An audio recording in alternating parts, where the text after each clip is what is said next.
140 మంది బందీలని తన దగ్గర పెట్టుకుని హమాస్ తీవ్రవాదులు నాటకాలు కొనసాగిస్తూనే ఉన్నారు.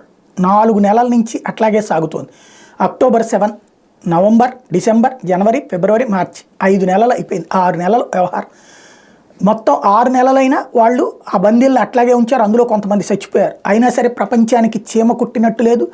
రోజు అమెరికా, యూరప్ మేము చాలా గొప్పవాళ్ళం అని చెప్పుకునేటువంటి వాళ్ళు ఆపరేషన్ చేసి వాళ్ళని తీసుకురాలేకపోయారు. ఈవెన్ చర్చల ద్వారానే, అంటే ఆ చర్చల్ని అదే హమాస్ తొలి విజయం, అదే తీవ్రవాదుల తొలి విజయం. ఈవెన్ అమెరికా, యూరప్ దేశాలను వెధవల్ని చేసి ఆడుకుంటున్నారు. ప్రపంచ వాణిజ్యాలను వెధవల్ని చేసి ఆడుకుంటున్నారు. అయినా బుద్ధి బుర్రా లేకుండా మానవ హక్కులు, మానవత్వ విలువలంటూ ఉగ్రవాదులతో చర్చలు జరిపే దిక్కుమాలిన వ్యవహారం ఇంకా America కొనసాగిస్తోంది.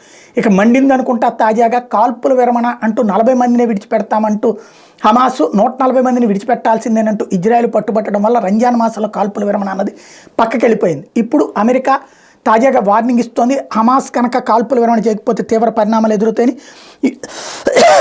US secretary of state Antony Blinken told Qatar to threaten Hamas with explosion if the Gaza militant group does not agree to a temporary ceasefire.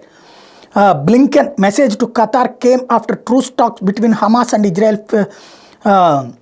failed.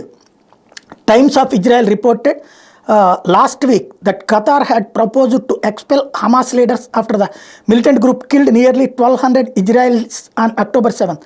Blinken, however, at the time signaled Qatar to use its influence on Hamas to mediate for hostage deal. అప్పటి నుంచి Qatar చేస్తూనే ఉంది. కాకపోతే Qatar కూడా పైకి నాటకాలు ఆడుతూ కింద కథ నడుపుతోంది అన్నటువంటి విషయం తెలిసినా కూడా అమెరికా తెలియనట్టు వ్యవహరిస్తూ ఉంటుంది.